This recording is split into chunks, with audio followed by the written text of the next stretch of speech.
Hi, welcome. We're doing CDA Chats real estate conversation. I'm going to talk to Jan about FHA and ask her some questions. My broker here is very smart and knows a lot of stuff, so. Ask what happens when you're old. You know things, right? Well, she's been in the business for a long time, so she knows all the ins and outs and all the changes that have happened. So to start with, Jan, what is FHA? FHA is the Federal Housing Administration, and they don't make loans, but they insure loans. Okay, so if I go to my lender and he says, would you like to do an FHA, what kind of policies am I going to be looking at? So FHA is probably the least hard loan to qualify for that's out there. You really only have to put 3.5% down, and in some cases you don't have to put anything down. You can do an add-on program here in California called CalHFA that will give you the extra 3.5% down and maybe even some closing costs. But FHA by itself, if you just put 3.5% down, and the rates are good, and you can have a fairly high debt ratio for that. Oh, that's great. And I hear that it's a 620 is the credit limit at this point. Right, the minimum score is lower than most programs. It's 620, and even some, depending on situations, you can have as low as a 580 score. Wow. That will require a really low debt ratio and having some reserves. One of the other great things about FHA is you don't even need any reserves. Wow, that's great. So that sounds really good for a first-time home buyer to be able to get into a property. Right.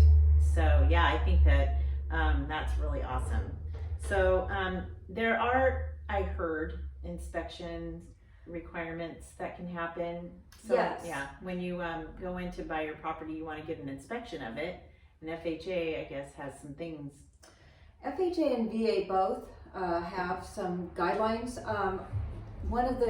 One of the worst parts is if you're buying an older home. In San Diego, we have a whole lot of older homes that were built in the 50s or way earlier, and those are some of our coolest homes in the best neighborhoods, like Kensington and those North Park, where we have homes that were built in the 20s, 30s, and they're really cute little cottages, craftsman style sometimes.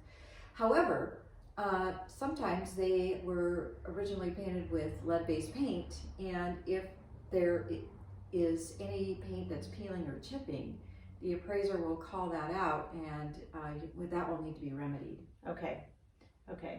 So that's pretty much the one thing, or is that? And they'll look at the hot water heater to make sure it's strapped and braced. They are going to also look at the smoke detectors and the carbon detectors, and if they see any health and safety issues, they will also call that out in the appraisal. Okay, all right. Okay, good to know, just to get your idea of what can happen during this process. So there's also some insurance that's required. Yes, mortgage insurance is required. Okay. And an upfront fee. So the upfront fee varies. It doesn't vary, but it escalates over time, it seems like. It's about 2.5% right now. And that can be financed on top of the loan, or you can pay it in cash. Most people just finance it on top of the loan. Okay. Yeah, so there's just a lot of different things that you can do with this FHA, being able to get into the property. So it's a 3.5% down. And then don't forget that you have your closing costs. So you need about 3% for that. Right. Just so you can calculate your money out. So when you're looking at the purchase price, just calculate out the 3.5 and then the 3% for the closing costs, and that's how much money you need. Right. I mean, honestly, in today's market, you can honestly get into buy a condo with less money and with a lower credit score than you can rent something right now. A lot of rentals are requiring that you make 3 times the rent for your income, and with FHA, you can have 45% leftover income after your mortgage, and by the time you make a deposit and your first month's rent, you're almost there for an FHA loan. So you really ought to consider that. Yeah, it's a really good idea for younger people to purchase a condo. Even if you get a 1-bedroom condo, it's a cornerstone for your financial portfolio, because then at that point, once you have equity, you can actually borrow on that equity to purchase another home. Absolutely. So, or you can actually sell it and get the money out of your equity.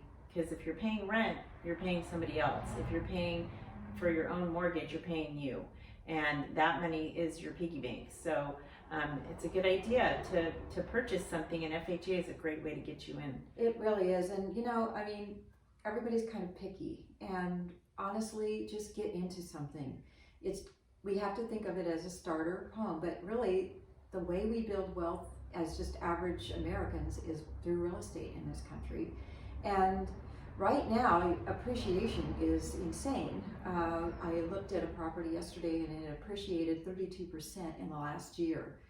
And that's not going to slow down anytime soon until we have experience some more building or more people leave the state, which is kind of happening too. But really, you can still, I'm looking for condos right now for a client that up to $450, and there are many of them out there, but you can't necessarily be super picky. It just gets into something and get started on growing your wealth. Absolutely.